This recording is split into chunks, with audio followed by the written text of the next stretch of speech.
Bonjour à tous et bienvenue pour un nouvel épisode de Dans le paquet, l'essentiel. Aujourd'hui, on va parler des Panini Prism Première Ligue 2023-2024 car j'ai vu que les premiers breaks sont apparus sur mon feed Instagram, donc c'était le bon moment pour en parler.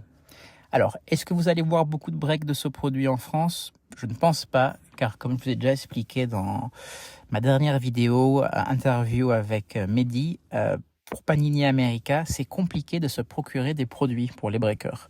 Topps fait un travail de collaboration assez cool en France, donc leurs produits sont disponibles. Panini America, on en voit très rarement, aussi bien d'ailleurs en break qu'en boutique en ligne. Donc je ne pense pas que vous en verrez énormément, voire pas du tout.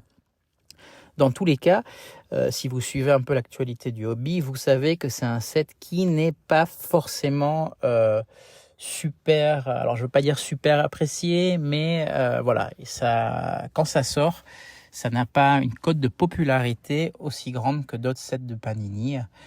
Pourtant, ça a bien le label Prism. Le label Prism, il est très reconnu dans le hobby, déjà parce que la toute première collection hobby, c'était Panini Prism World Cup 2014. Et donc, depuis cette collection, qui est mythique dans le hobby, le label Prism est appliqué pour les compétitions internationales. On a eu des prismes pour l'Euro, on a eu des prismes dernièrement pour la Coupe du Monde au Qatar. Et la seule ligue qui bénéficie aussi de cartes Prism dans le hobby, c'est la Première Ligue. Il faudrait que je regarde, je ne sais pas exactement depuis combien de temps il y a une série Première Ligue en Prism, mais ça doit faire au moins 3 ans que c'est le cas. Alors, pourquoi c'est pas aussi recherché ou alors ça n'a pas le succès des autres Panini Prism? Déjà, parce que quand on fait une collection chaque année sur une ligue déterminée, c'est difficile de renouveler la checklist. Même si les effectifs changent dû au transfert, il n'y a pas un renouvellement global de chaque équipe chaque année. Et donc, c'est plus ou moins toujours les mêmes joueurs qui reviennent. On va parler aussi des rookies. Cette année spécifiquement, je pense qu'en première ligne, c'est pas une année extraordinaire pour les rookies. L'an dernier, il y avait Garnacho, il y avait Alvarez, il y avait Mitoma, le joueur japonais. Cette année, en regardant la checklist, le seul rookie qui sort un peu du lot, c'est Louis Smiley de Newcastle United. Et encore, parce qu'il faut en ressortir un. D'ailleurs, c'est le joueur que Panini utilise dans sa communication, mais rien ne dit qu'il aura une carrière brillante. Là, il profite surtout d'un concours de circonstances qui fait que Tonali ne peut pas jouer avec Newcastle et du coup, il s'est retrouvé titulaire, même s'il faut dire qu'il joue très bien. Mais voilà, à part ce rookie-là, le reste de la checklist rookie n'est pas incroyable. Voilà, après on a déjà fait une partie de la saison, un joueur peut se révéler en seconde partie, mais je pense aussi que c'est pour ça que cette année ça va pas avoir un succès grandiose. Du coup, on va parler après des autos, mais qu'est-ce que vous avez dans une boîte hobby de Panini Prism Première Ligue ? Un autographe garanti, 6 inserts, 5 parallèles numérotés, donc ça c'est cool, 4 parallèles silver et 8 prismes parallèles supplémentaires. Donc voilà, le contenu c'est pas mal. Faudra voir les prix. Alors quand ça va être en vente, à quel prix ça va se vendre, parce que c'est souvent les enchères hollandaises sur le site de Panini America. Puis il faudra voir après les revendeurs sur leur site à combien ils la font. Sachant qu'il y aura aussi les Choice Box.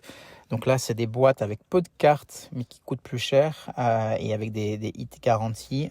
Un autographe, 3 parallèles Choice. Les parallèles Choice, c'est des parallèles qui sont exclusifs aux boîtes Choice. Par exemple, vous avez les zébrés ou les tigrés. Ensuite, vous avez 3 parallèles Prism et un insert ou une carte base. Donc voilà, Choice, c'est un peu le loto. C'est plus, je pense, aussi un produit de break. Quand on regarde la checklist, je vous dis, alors les cartes bases et les rookies, c'est un peu comme chaque année, même si en rookie, là, je trouve que c'est une année un peu difficile, on va dire. Il n'y a pas grand-chose. Au niveau des autographes, qu'est-ce qui ressort ? Parce que c'est là que le set peut se renouveler. Il y a plein de légendes qui n'ont pas encore signé chez Panini. C'est là qu'il y aurait du gros travail à faire. Bon, quand je regarde la liste, il n'y a pas grand-chose qui qui m'excite. Il y a un autographe duel entre Thierry Henry et Bergkamp. Donc voilà, une double auto avec ces deux joueurs, c'est très beau. Par contre, voilà, je ne vais pas vous spoiler, mais la one of one de cette carte-là est déjà sortie le premier jour chez les Breakers. Bon, donc si vous la chasez, c'est fini. Ensuite, en dual auto, vous avez plus ou moins la même chose que chaque année. On va avoir une Erling Haaland et Jack Grealish qui est intéressante. À la rigueur, la Son Richarlison de Tottenham au niveau gros joueur. Voilà, le reste c'est pas foufou. Et au niveau des nouvelles légendes, alors je peux en rater, mais j'ai regardé la liste assez dans le détail. Bon, alors en France, nous, ce qui va nous faire plaisir, mais je pense que dans tous les cas, c'est ce qui est la grosse nouveauté, c'est Nicolas Anelka qui a signé, mais malheureusement, il a signé et ils ont mis l'autographe sur une carte de Manchester City. Alors, est-ce que c'est le bon choix, alors qu'il est sûrement plus un joueur de légende à Chelsea, où il a été assez performant, et à Arsenal, où il s'est révélé. Bon, ça aurait été peut-être deux équipes qui valaient plus le coup de mettre en avant sa signature que Manchester City. Mais voilà, à part ça, il n'y a pas grand-chose de nouveau au niveau des autographes. On peut voir des nouveautés au niveau des inserts, donc les hit cases, les color blast, qui jusque-là étaient toujours des cartes horizontales, maintenant ils les font en cartes verticales. Bon, oui, les cartes verticales ont plus la cote que les cartes horizontales. Est-ce vraiment une grosse nouveauté? Je sais pas. Sincèrement, je pense pas que ça va devenir une chase. Il y a les inserts groovy qui reviennent. Bon, pareil là, un design qui va plaire et pas plaire, ça va être un peu au goût de tout le monde, mais bon, pourquoi pas. Après, il faut dire la vérité, les Panini Prism, niveau qualitatif, c'est toujours très bon. Les cartes sont toujours très belles, les parallèles aussi. On peut dire qu'il y a trop de parallèles, ça, je pense que tout le monde est d'accord, chez Panini Prism et ailleurs aussi, mais surtout chez Panini Prism. Si vous voulez faire un rainbow, c'est compliqué.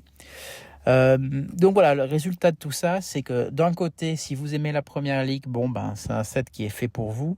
Mais d'un autre côté, si vous collectionnez Panini Prism Première Ligue chaque année, bon ben c'est un peu toujours la même chose.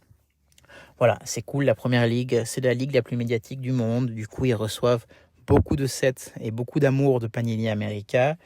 La Liga et la Serie A aussi reçoivent beaucoup d'amour. La Ligue 1, un peu moins. On n'a que nos scores Ligue 1 qu'on a eu l'an dernier. On sait depuis cette semaine que on les aura encore à partir du 10 mars cette année, ce qui est très bien. Alors, je ne demande pas du Panini Prism Ligue 1, même si ce sera très très sympa. Mais voilà, si on pouvait évoluer un peu vers du Mosaïque ou du Chronicles, je pense que ce serait bénéfique pour le hobby en France. Et voilà. Donc, c'est tout ce que j'ai à dire sur ce Panini Prism Première Ligue. C'est un produit qu'on va pas beaucoup voir chez les breakers français, comme je vous ai dit. Donc, je trouve que c'était quand même bien d'en parler pour que vous sachiez que ça existe. Il y aura des cartes intéressantes. J'ai vu de très jolies cartes qui ont été cool, parce qu'encore une fois, ce sont de belles cartes, les Prism. Maintenant, voilà, je ne pense pas qu'il y aura une chase incroyable sur un rookie cette année.